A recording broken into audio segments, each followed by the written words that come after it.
Hi everyone, Hilda Baci here. So I filmed the egg roll recipe for my ongoing class, and I thought to share a bit of the snippets while having a brief conversation with you guys. Let's call it a bit of a vulnerable moment. So for those of you that have been here since time memorial, you would have noticed that before now I used to post a lot more spontaneous recipes.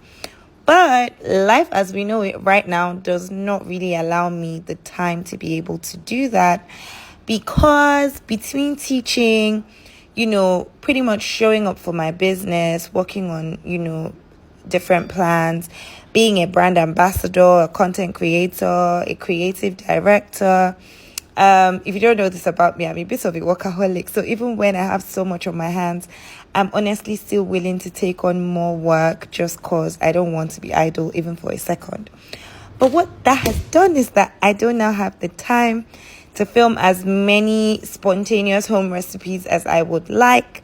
So today I had some time. My mommy came around and I just wanted to cook. So I cooked a lot of things. I made egg roll, I made fisherman soup, I made salad, and I pretty much filmed everything. So I'm so excited because I have content to share, like basically the kind of content that, we're used to on this page. Yeah, so I just wanted to, just chat with you guys a little bit. Let me know what's up with you. Are you excited? What's going